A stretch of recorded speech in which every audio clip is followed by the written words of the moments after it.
Hey everyone, welcome back to the Everton career mode, and it's our season finale, guys. We're finally here at the finish line. It's been a long, grueling season. There's been a lot of ups, a lot of downs.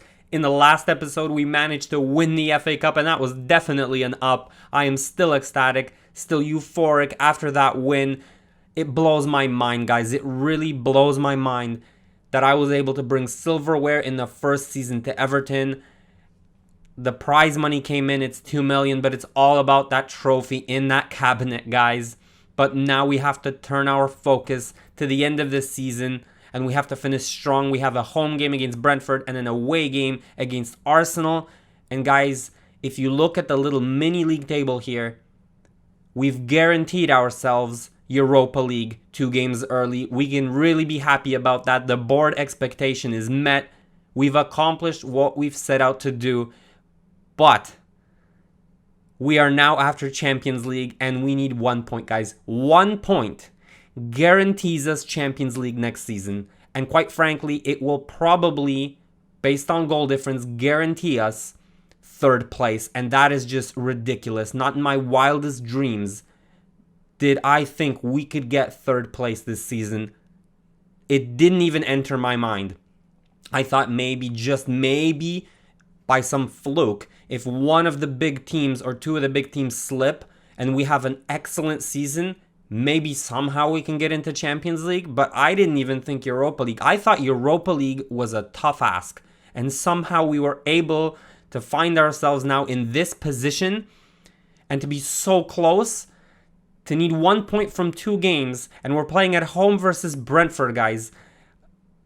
This could be a dream come true here, but this isn't going to be easy. First of all, because after that game, we are so exhausted. It went to penalties. The game before we played against Liverpool, that was like 3 days before. Our guys are so exhausted, they have no stamina. So it's going to be a fully rotated squad, or almost a fully rotated squad.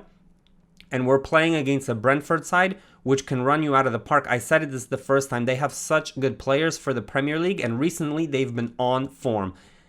That's CB at the back. Anyone they play, Pinnock, Ayer, Janssen, anyone, they all have great strength, and it's going to be really difficult with our subs to make anything happen here. Rico Henry on the left side is a great physical fullback. He's pacey, and he gets up and down. They'll run you out of the park. They really will. Onyeka is a beast in the middle. Da Silva as well came back now from injury. He is great in the physical department. Janssen brings them that extra tactical flexibility. They now are able to play the ball better from midfield. And obviously that striker partnership in Mbeumo and Tony, who we're interested in getting, they're great. Physically, fast, but also just the partnership they create is very dangerous. And we saw that in the first game. We're going to have to dig deep, guys, because if you look at the squad, like I said, no joke, this is a fully rotated squad, and I've never done this in the Premier League. This is going to be an incredibly tough game. But remember, we only need 1 point. 1 point at home against Brentford, guys. I really think even with this squad, it's doable. So let's get into the game. Some noise as we welcome our visitors, Brentford, and your very own Toffees, Everton. And the Everton lineup is here. Number 1. Rotating the squad so heavily is always a risk, and I could feel the team cohesion just wasn't there. It wasn't the same, guys, and this is why you try to avoid these situations if you can help it, because the team isn't used to playing with each other, and you find that it's hard to get things going. That's exactly what happened here, and Brentford, I have to say, was playing inspired football in the first half. I had very little chances. The one I did have came in the 21st minute. Townsend played in grey. He used his pace to surge into the box. He does this very well, and he gets a shot off. It bounces off of Pontus Janssen, and guys, it's 1-0 off of one opportunity in the first half. This is a load off my mind, because now Brentford needs 2 goals to win this game, and I only really need a draw to secure 3rd place in the Champions League. This was a great run from Gray, and just a little bit of luck. You really need that little bit of luck sometimes. But Brentford was having none of it, and they continued to attack and attack. They played very well, especially in the final third. We try to defend as well as we can, and Pickford is on his game early on here. but they would continue to attack, and Ivan Toney was again the difference maker. In the first game, he played a brilliant game, and here he uses his strength and his clever ability on the ball. They move it around. Da Silva puts it in the top corner. It's 1-1, guys, and Brentford is gaining momentum. But that goal was all Ivan Toney, in my opinion, because he did so well to get into the box and to keep hold of the ball, wait patiently for his teammates to come around him, and then finally they were able to make that play. Jensen is playing now. He was injured at the beginning of the season. He plays a very nice ball in for Da Silva, and he puts it right into the top corner, and they continued to press. They continued to attack very quickly, as Brentford usually do. Here we go on the wing. They find acres of space here for Da Silva. He plays Gbamin for a fool. They play it around for Ivan Toney, and all of a sudden it's 2-1, guys. It's 2-1, and I am losing this game. Brentford with a quick double in the first half, and they are playing such good football, but our reserves and our backup players cannot handle them. It's such a decent play, but such bad defending, and this is what you expect when you rotate the squad so heavily, and Brentford just kept on coming. Ivan Toney again on the wing here. They used him as a wide target man even at sometimes when he was drifting out wide, and they were continuously attacking us here. They have a great chance again. It would fall to Da Silva, and they didn't play him in the first game. I'm not sure if he was injured, but he's a great threat from outside, and again, just wide. He was aiming for that top corner. We turned around in the second half, guys, and we started to attack Brentford a lot more. Gbamin takes the ball up, he lays it off here for Rondon, and he hits the crossbar, and this would just be one chance out of many that we had. It really was a tale of two halves because Brentford couldn't cope with us this one. Gray charges forward, he finds Townsend in the box, puts it on his left foot, he curls it, and it's just wide. I would have bet any money that he would have scored that, and we had a number of chances. And finally, Brentford was able to counter us because we were so high up the pitch. They play a very good 1-2 in for Buemo. He nutmegs the defender. Pickford has to make one save. It falls to force. He makes another save. Jordan Pickford is just unreal. And then we continue to attack. Right after that, I brought on Alan St. Maximin. Even though he was injured, I risked it. I thought it was worth it. He cuts in and he makes things happen as he usually does. It falls off the defender and the goalkeeper makes a save regardless. Oh, that was a golden chance, and we would continue. It's the 85th now. We are pressing forward as far as possible. A great switch of play. Godfrey crosses it and Davies gets a foot on it, and it's a reflex save. What a save that was from the Brentford goalkeeper. That was outstanding. Both goalkeepers are pulling off saves that they don't have a right to pull off. Wow, what a chance. We get a corner off of this, and there's no Keane, there's no Calvert-Lewin, not even Richarlison. We can't get a good opportunity here, but it falls to Davies. He turns and he shoots, and it's a crossbar. What a goal that would have been.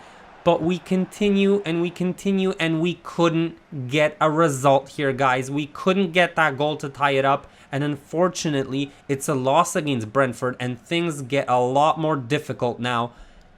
We have one game left against Arsenal away to get that 1 point. We couldn't get it here.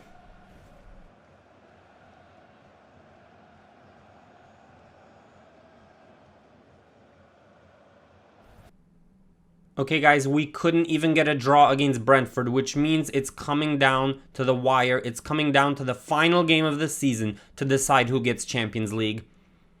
We only need 1 point. 1 point will guarantee us Champions League because it'll be out of reach for Chelsea to catch up to us. And in all likelihood, it will give us third place because we have better goal difference than Wolves, and they're unlikely to get an extra 4 goals. If we lose this game against Arsenal, and that is very realistic, we're playing an away game at the Emirates against a team that does well against us. If we lose, we need either Wolves or Chelsea to slip up in order to get Champions League, and we'll need both to slip if we're to get third place. If you look at the fixture list, Chelsea plays Watford at home. I mean, I'm just going to say it. I assume that to be a thrashing because Watford is last in the league. So I'm going to guess Chelsea wins. And so they would move in front of us on goal difference. And Wolves face Liverpool at Anfield. So I'm really glad that's the case. Liverpool is actually still fighting for the league with City, and a tie game isn't enough for them based on goal difference, so they're going to want to win this game. So that is a good situation for us, but stranger things have happened, guys. If Wolves pull out a result here, and they have against big teams in the past, and Chelsea wins what I think is a gimme against Watford, and we lose that Arsenal game, we fall to 5th. And that would be just heartbreaking to be this close, to need 1 point in the last 2 games and not be able to get it. That would be just heart-wrenching. We need to try our best to just lock up shop and get at least 1 point here against Arsenal, guys. It's going to be the same tactical analysis as for the FA Cup because they put out the same squad. So the 3 key things we're going to have to watch out for is their pace up front. We're going to have to shut down Odegaard because he just torches us every time he plays. We're going to have to get tight to him. We need to stop him. And the third thing is they have a suspect defense. So if we get a counter maybe, we need to utilize our pacey wingers and our pacey strikers to get in behind and try to nick a goal. A goal would be great because that would mean Arsenal needs to score 2 in order to win. This is going to be a tough game. And here we go, guys. It is the final game of the season. Is it going to be Europa League or is it going to be Champions League for Everton Football Club? Let's see.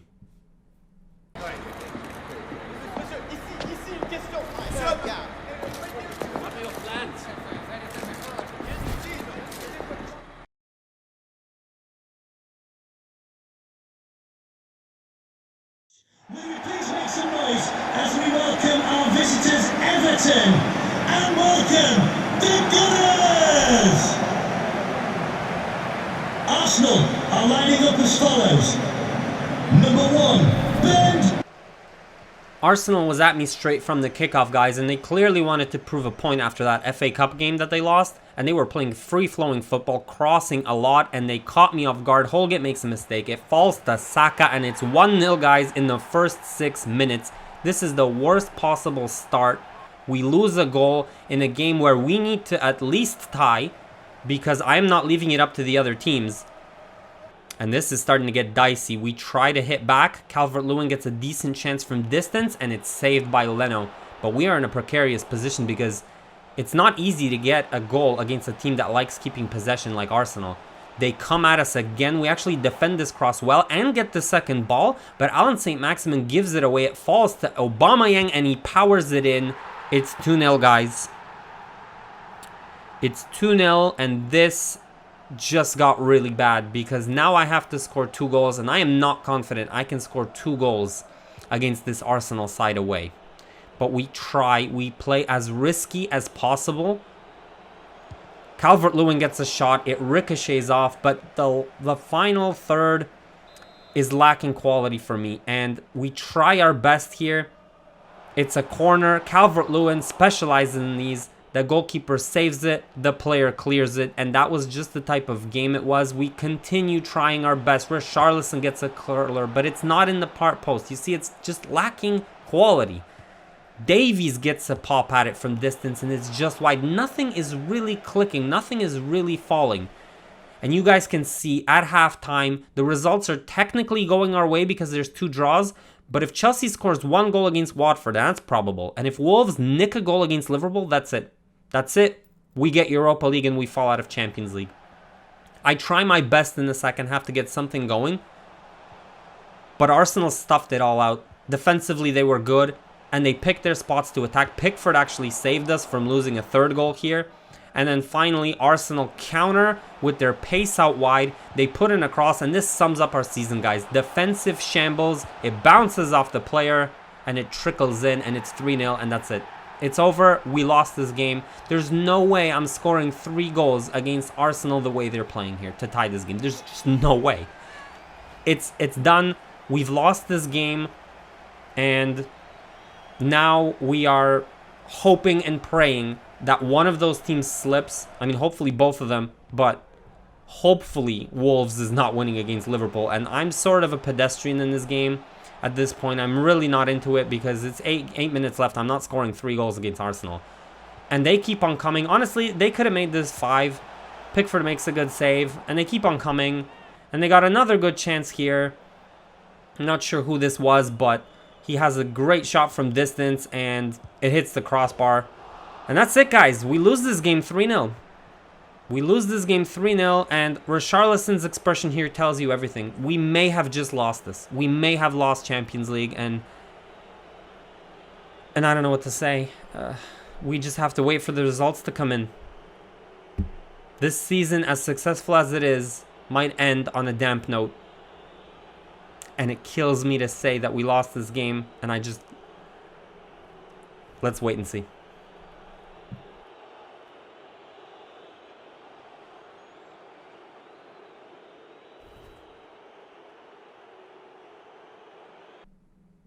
Guys, Wolves lost 3-2 with Liverpool, and Chelsea actually lost at home 1-1 to Watford, so we get third and Champions League football next season, guys. Yes!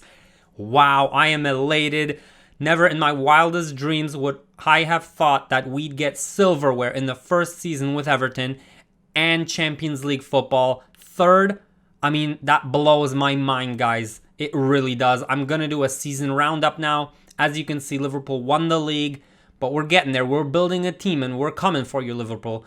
City got second. It was close. Chelsea fourth. So there's your top four. Wolves had a magnificent season. They get Europa League. Man United, way off the pace. Spurs, title contention top first half of the season, and then slid right down. Leicester, they got eighth. They probably have ambitions to be higher, as does Arsenal, who got ninth. Burnley snuck into the top half. West Ham and Villa would have expected top half finishes, so disappointing from them. Brentford got it together and actually finished 13th. Newcastle, Palace, and Southampton, pretty unremarkable seasons from them. Leeds narrowly escaped relegation in the final matches. Brighton, Norwich, and Watford get relegated, and hopefully we can jip off a player during the transfer window. In terms of stats, you've got Calvert-Lewin and Richarlison joint top scorer, guys. Wow. That is amazing. What a story. They both have 23 goals. I said at the beginning of the season, I need minimum 15 from them to get Europa League, and they gave me 20 plus. Wow, these guys are amazing. Townsend tops the assist charts, but Calvert-Lewin is not far behind, guys. Pickford only had 8 clean sheets because we didn't get any clean sheets in the second half of the season. It was really disappointing. We need to shore that up next season. Most goal involvements, there you go. Dominic Calvert-Lewin, DCL, 34 involvements in 35 games. What a player. What a player. Salah gets player of the tournament, not surprising since Liverpool won the title. In the team of the season guide, Pickford makes it, and that is something else. I didn't expect that, but I guess he deserved it, and he was godly. What surprises me and confuses me a little bit, though, is that the goalkeeper of the tournament was Alisson, and I guess because Liverpool won this season, but I think that's bull. If Pickford made the team of the season, he should be the goalkeeper of the tournament. But all right, in terms of FA Cup and Carabao Cup, well, we obviously won the FA Cup, and Arsenal won the Carabao Cup, so 2 cup finals for Arsenal, not bad. In terms of our board expectations, we did everything for brand exposure. We got the streaks without defeat. We got the players from Europe into our club. We finished in the Champions League and we won the FA Cup. So we exceeded expectations here, guys. And in terms of financials, we did not increase the wages by more than 15%. In fact, I probably decreased the wages because I cleaned up shop a little bit. In terms of our valuation, we are now valued 170 million more than at the beginning of the season. We are now valued at almost 740 million, so that's great to see. And we got 172.5 million prize money from finishing third, guys. Wow, what a war chest. I cannot wait to see how much transfer budget we have next season because we will be able to splash. In terms of some other leagues, you see Bournemouth and West Brom coming up to the Premier League next season. We'll see who from 3 to 6 in terms of the playoffs. Monaco won the French league. That's pretty embarrassing from PSG. Borussia won the Bundesliga, not Bayern. So there goes that dominance, and that's surprising as well. It surprises all over the place. Freiburg is getting relegated along with Greuther Fürth. So maybe some interesting young players we can pick up from Freiburg. Juventus barely won against Atalanta, but they declassed the rest of the league.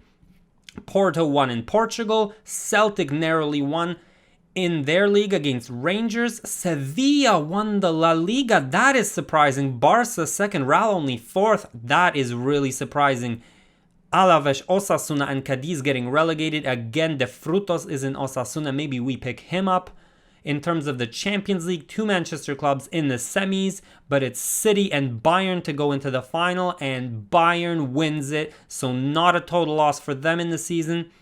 Frankfurt beats Barcelona in the Europa League, so 2 German teams win European competitions, and CSKA beat out Monaco in the Conference League. So there you go, that's the roundup.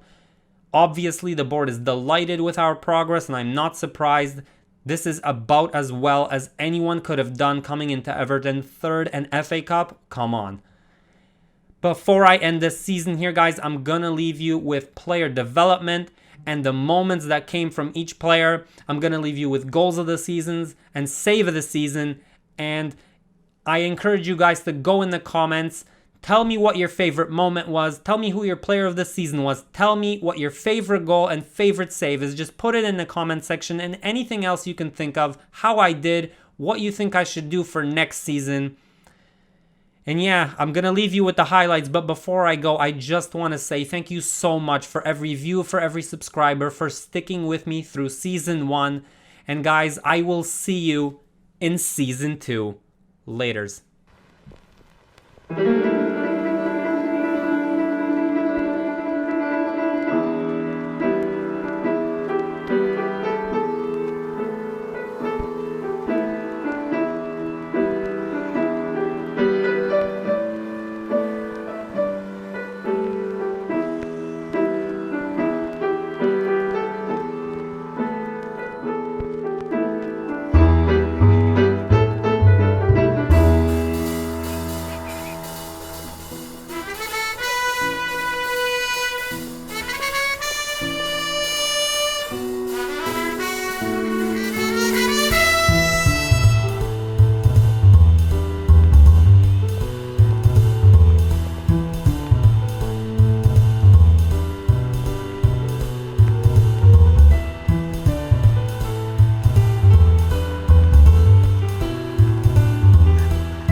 Okay, they come back, so we cut it back.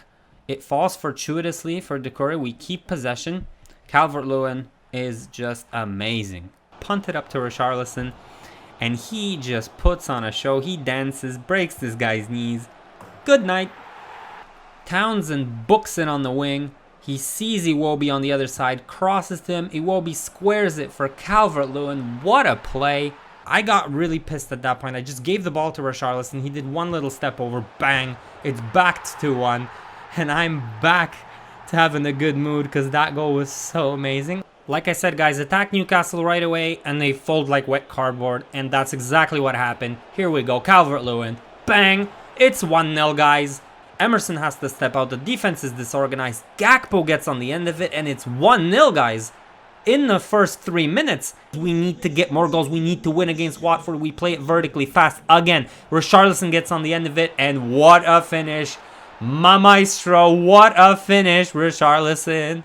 But what ends up happening is Alan St. Maximin gets it, and again, he drives in centrally, attracts the CDM. Doucouré has enough space. He smashes it, guys, and it's 2-1, and this is exactly what I'm talking about. They play Pogba for a fool. Doucouré, nice and clever. Gakpo in. Richarlison 2-0. Oh my goodness, what a start. Man United is just on their knees. Defensive shambles all over the place. We counter.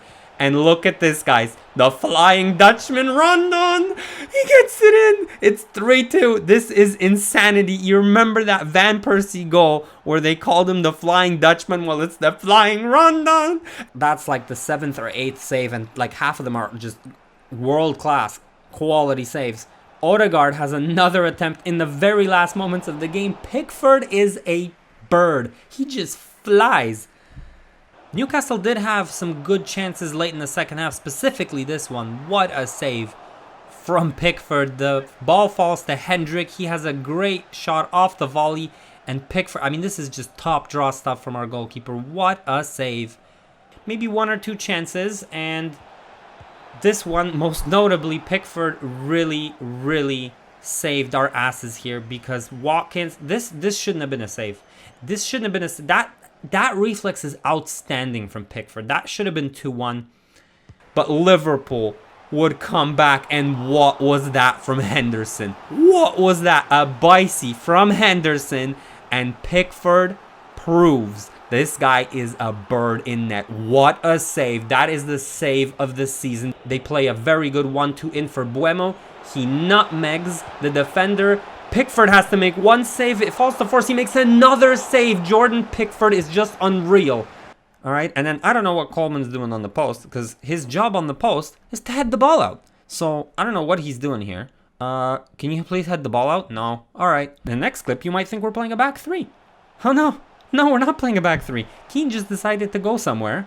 Coleman can't get back. He's not fast enough again. Keane's backpedaling. Ings just taking the piss at this point. 4-1. That's it. Game's over. I want you to really pay attention to the guy with the red icon on the screen right now. Dean. Look at him. He turns around, looks at the play. The ball falls. He's still looking at it. The ball comes into a player in his sector. Still looking at it. Rebound. Still looking at it, and it goes in. He looked at the ball for the entire play. He made 1 move to the left. He absolutely oblivious to what is going on around him. Walcott gets it. 25 yards. And it's in. Walcott. Surely it'd be better for everyone if you and the staff were more careful about squad rotation. I'm like, Janjo, first of all, Coleman's in front of you in the rotation. And second of all, shut your mouth. I'm the manager here and I make decisions, all right? We continue attacking. It's relentless from the Everton players. It's like a tsunami, a wave of blue covering the red.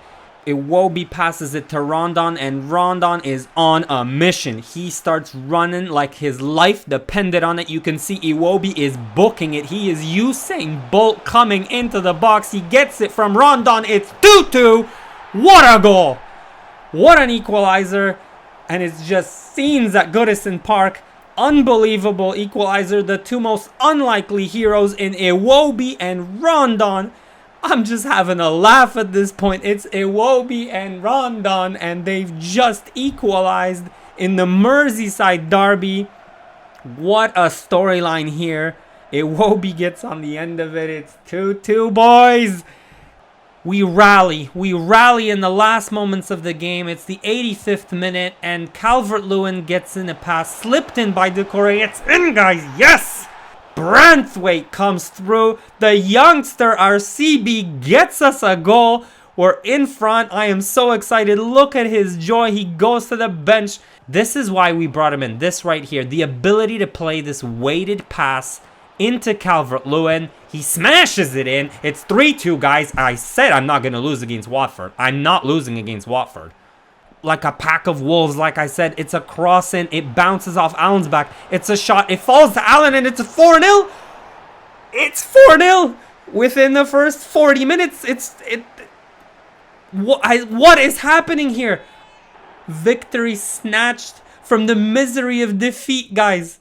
Look at this. Rudiger tries to clear. It goes off of Kepa, and it's 2-1.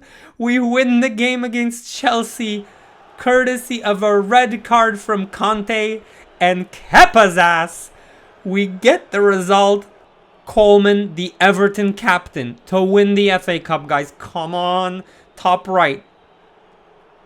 And he gets it. We win. Guys, we won the FA Cup. The scenes at Wembley. We run onto the pitch. Oh my goodness.